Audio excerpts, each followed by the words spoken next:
Roger, I think we're probably all a little stunned by that. Do you get stunned when you play quite as well as that? A little bit, I do, yes.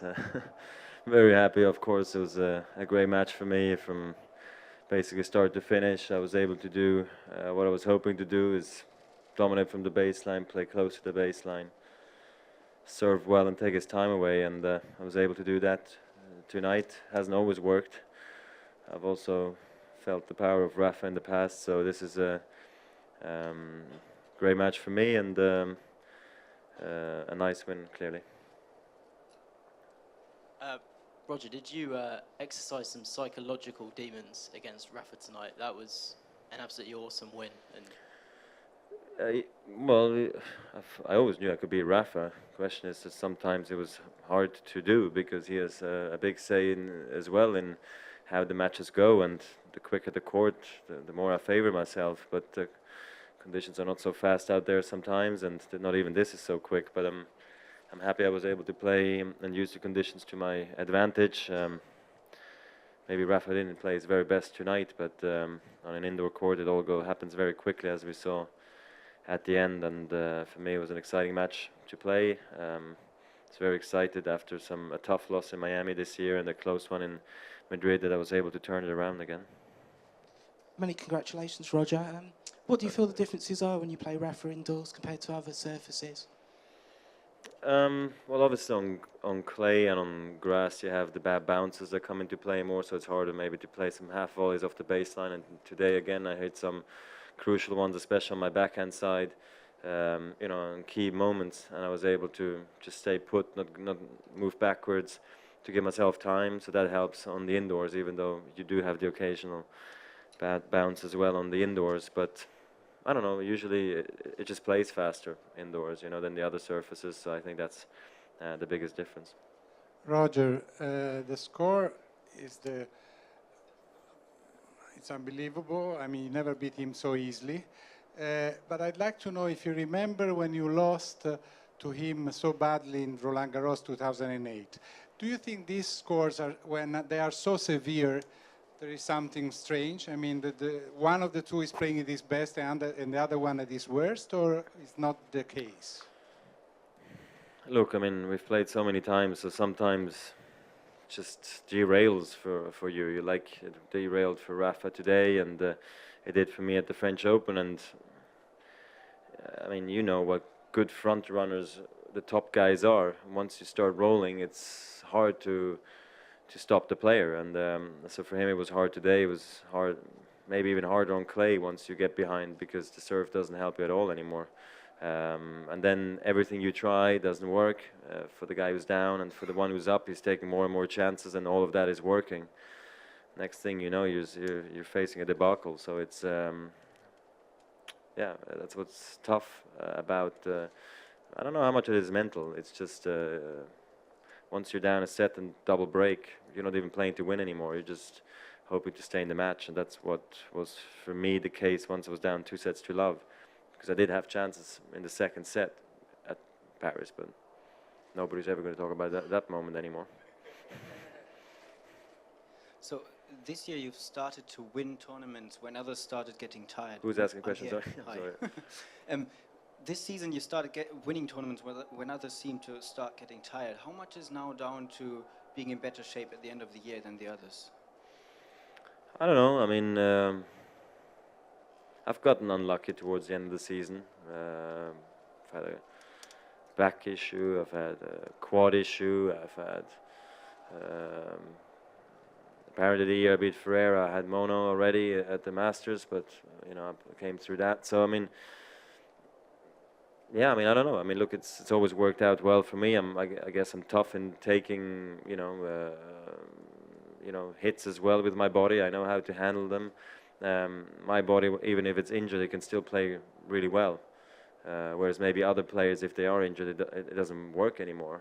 But that's because I play offensively, and I think that's an advantage too, because many matches in my career I've played hurt as well, but I was able to somehow find a way to at least compete, or sometimes even to win. Yeah, and then scheduling is the one thing, but I don't think I'm doing all the right things either the whole time. I've also made my fair shares of mistakes, but I'm yeah, since ever I've qualified for the World Tour Finals, I've been pretty much fit every time, except once when I had the back issue. Well, I also twisted my ankle once. I mean, I had a couple where I was struggling a lot as well, actually. Roger, the crowds here obviously all get very involved when you're playing Rafa. How do you manage to either blank out the noise, or do you find it actually lifts you?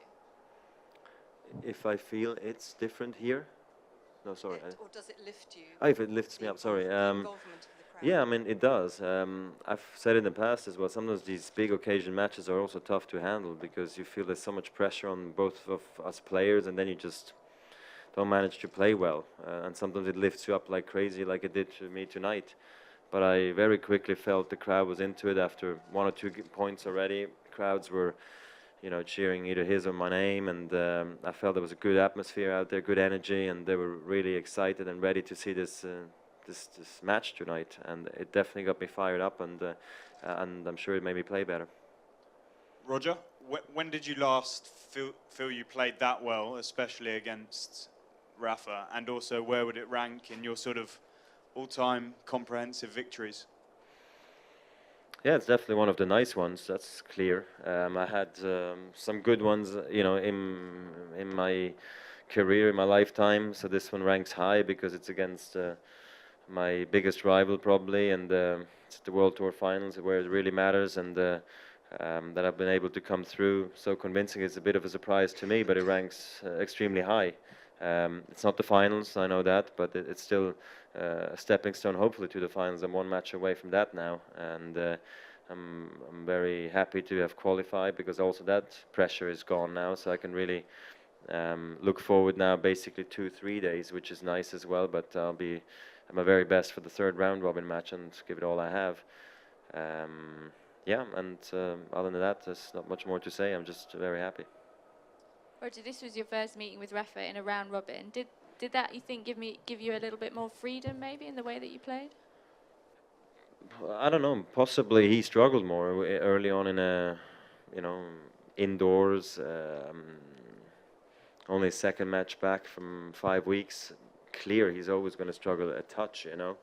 But then to come through so convincingly is great for me because we know Rafa has a certain standard, you know, which he does not go below a certain standard, and that's where this victory still, for me, I can still rate this extremely high. You said one of your goals was to take time away from Rafa. I don't know if you could elaborate on that, on why is that important on a matchup against him? Well, I mean, I think he's one of the best players. If you give him the nothing ball in the middle, so any ball that's not very well struck or is not hit with a purpose or into a certain corner will be dominated by Rafa. I mean, I think he's the best, if not the, you know, top 2, 3, whatever, right now of all time, to be able to take advantage of all these balls that come in the middle of the court with not much power in them. So you have to be very focused and very. And it makes you play differently against him. So I've been able to do that well tonight. I struck all corners of the court extremely well, and that was key today. So I'm very happy. Hello, Roger. Hello. Yes. Hi. It comes from back here, you know. I know. I'm everywhere. After playing Joe and then Rafa on this surface, who do you favour in that matchup? Do you have any opinions on how that match will go? Joe against Rafa? Yes. Yeah, don't know. I mean, you can never count out Rafa, right? So I mean, it's to a degree an open match. I still favor Rafa just because of who he is and of all his achievements. And I guess every match he does progress or has in his body, he'll only start to play better, is my personal opinion. But Joe played convincingly today. He was extremely dangerous against me in the 1st round. And he'll definitely have his chance. Indoors, he serves great, and if he gets on a roll there, he'll slap a couple from the baseline, and that could always be dangerous for Rafa. And this is where it's going to be an exciting match, and I hope to see it.